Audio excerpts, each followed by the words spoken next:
Okay, time for another video. So I'm going to show us this first. Here's the Wisconsin TRA 10D. That was in the 1050, and I took it out because it's got carburetor problems, and well, it's really hard to see.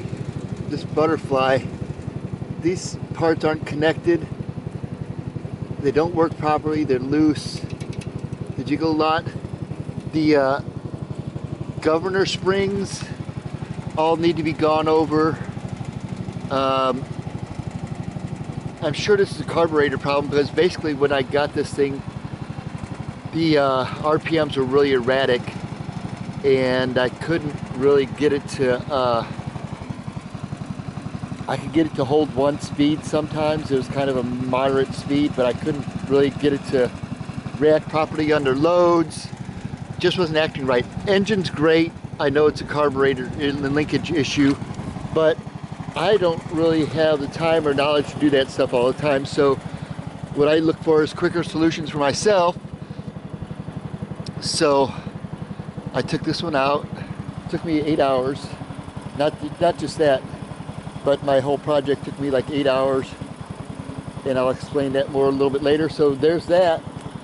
Then here's the rear end from the 1050. Took that out.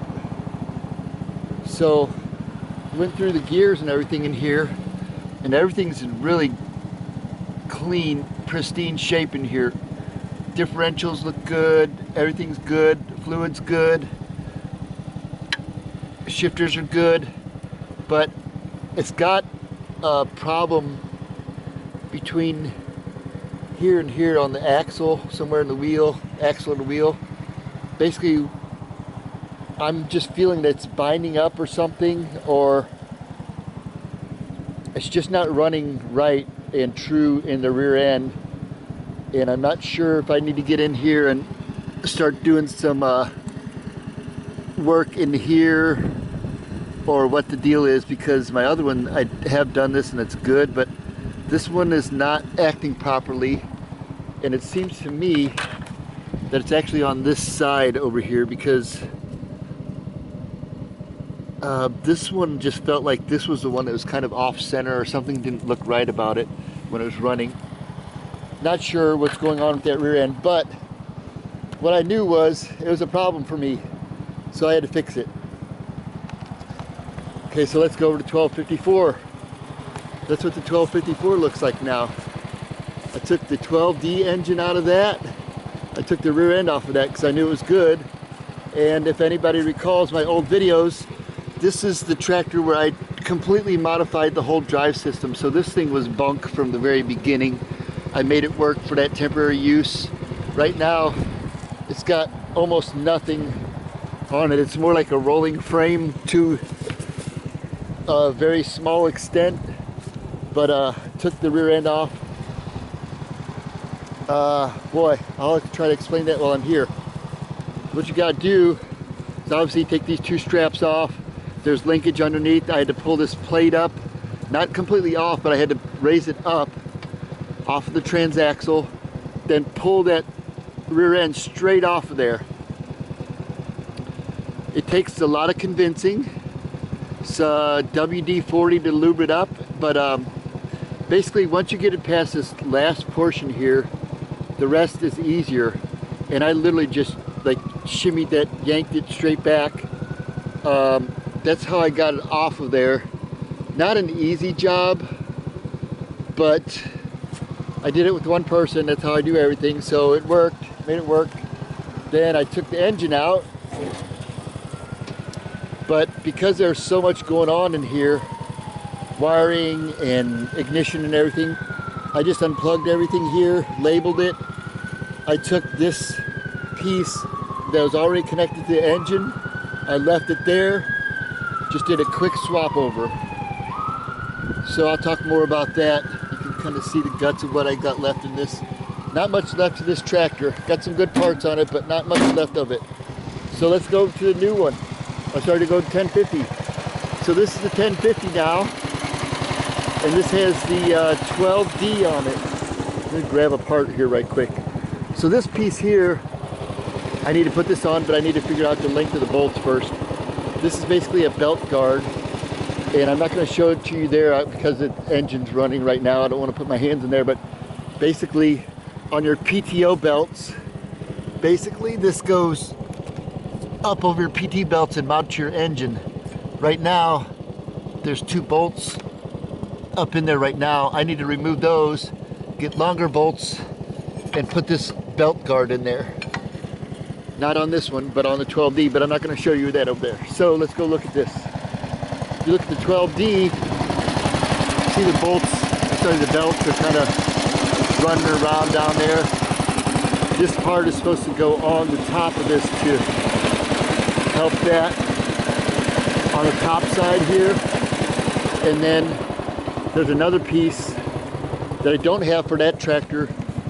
It's a belt guard like this, and I took this belt off of here just to go match the size at the hardware store, and I'm gonna put this back on here, but I wanted to see what length that was.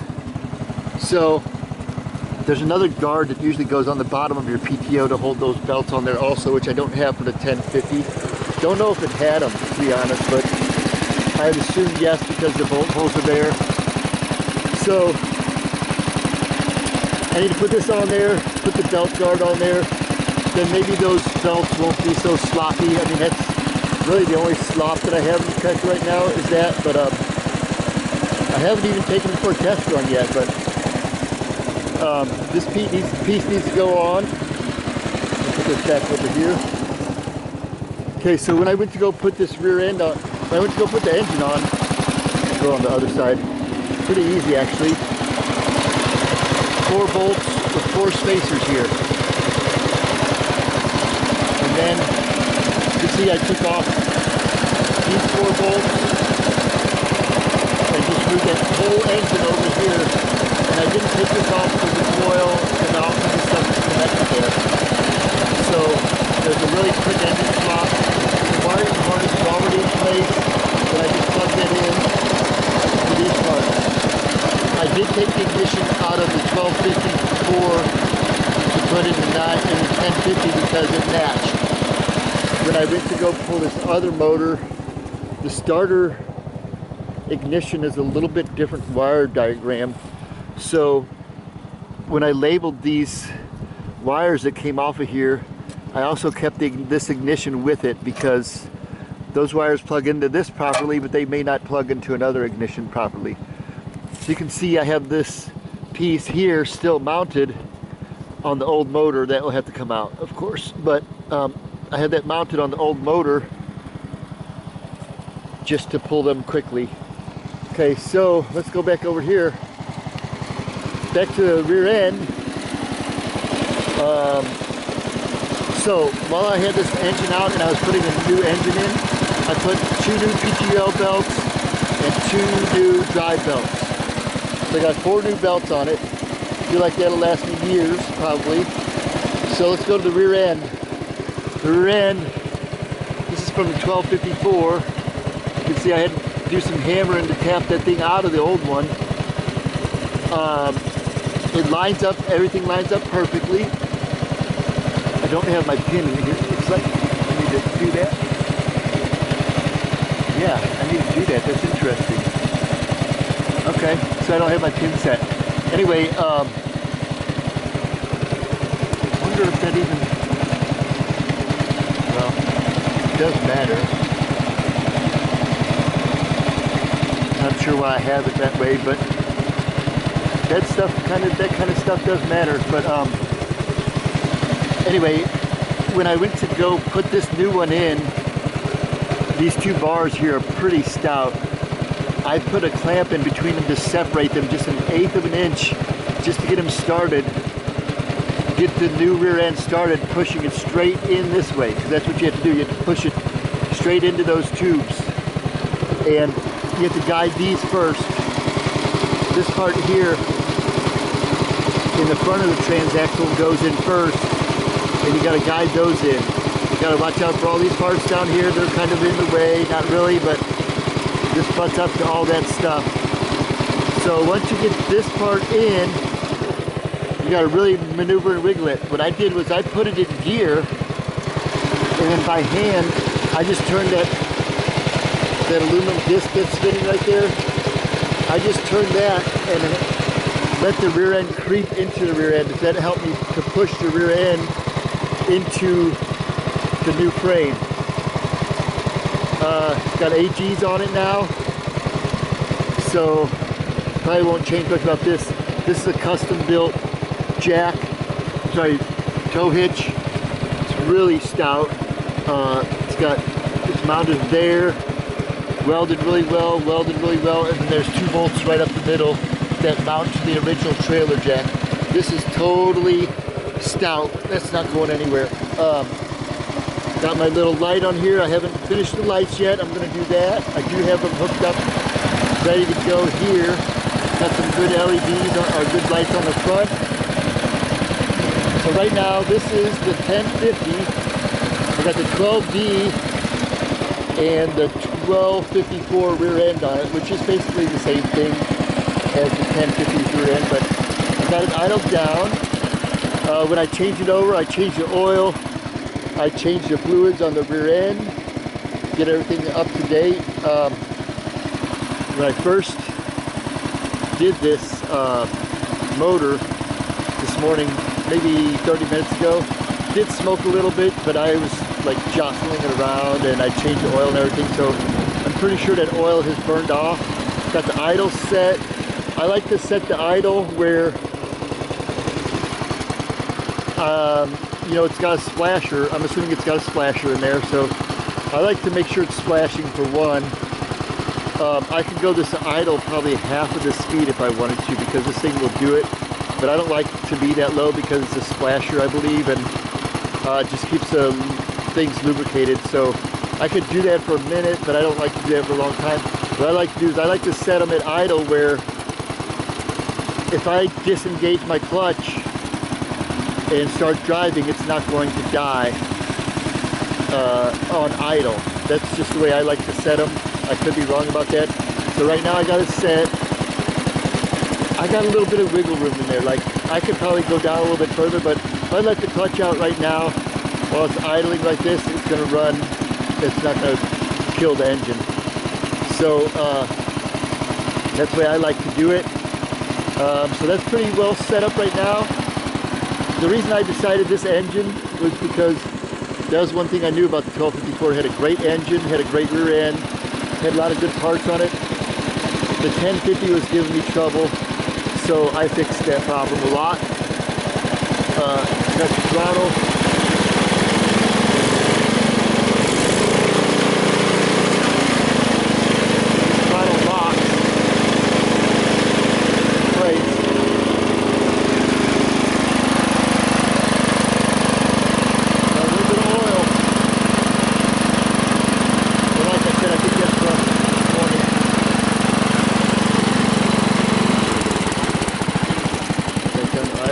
Does. Uh-oh, so she stopped. That's what I wasn't expecting. But anyway, we're just gonna call that good. Let's see what I got this one.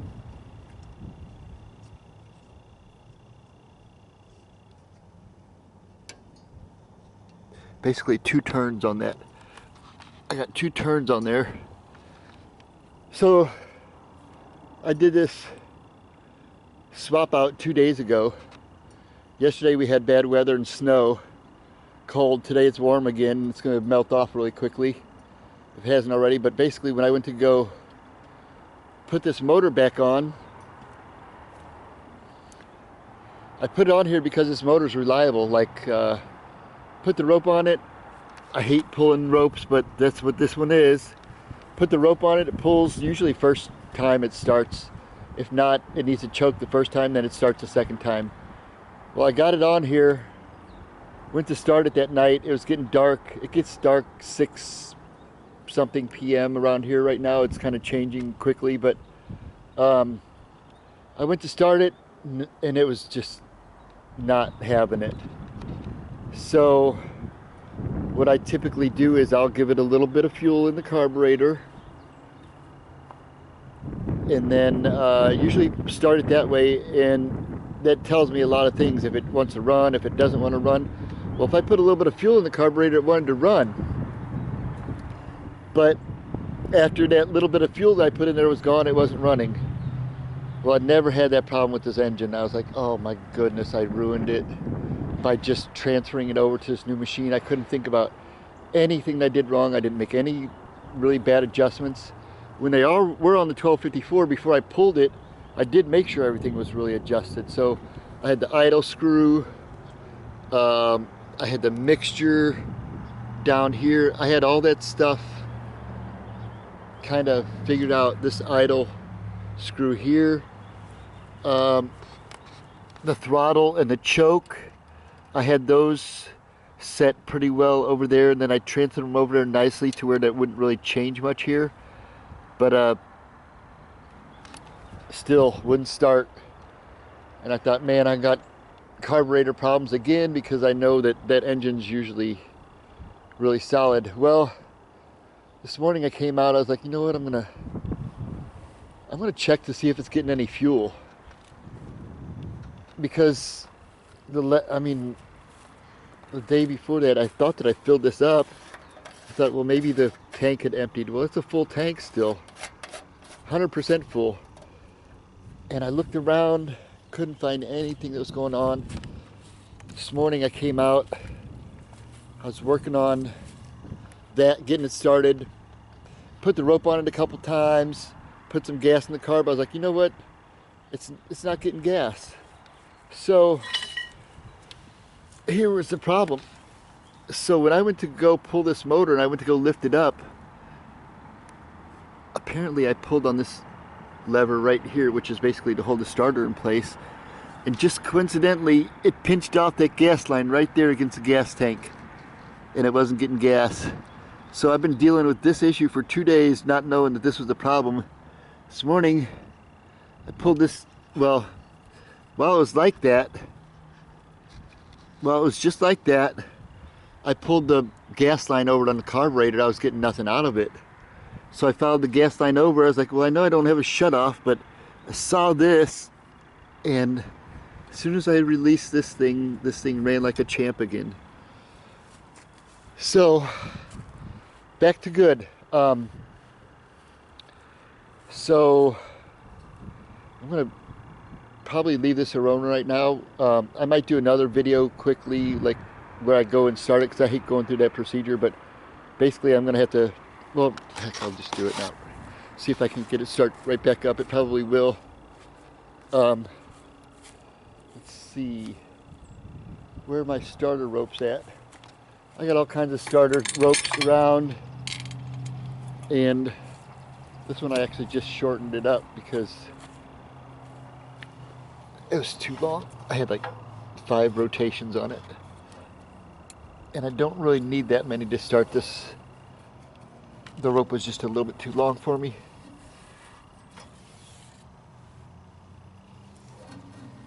It's actually a military grade paracord is what I'm using. It's not a standard stuff you get on the shelf. So I'm gonna give it a little choke. Now, mind you, these levers were not very good on the 1054, so these are much easier to use now, and I'm going to try to start it this way to see if that actually even works. If this doesn't work, I'm just going to have to basically drop some fuel in there. And again, I need to turn this back on. 2 turns. 1, 2. That usually opens it up, and let's see what happens here.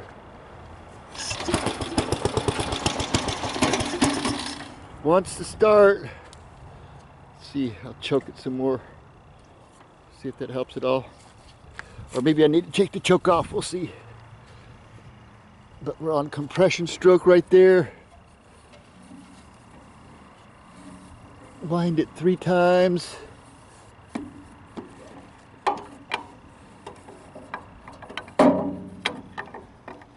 I gave it a little bit more throttle.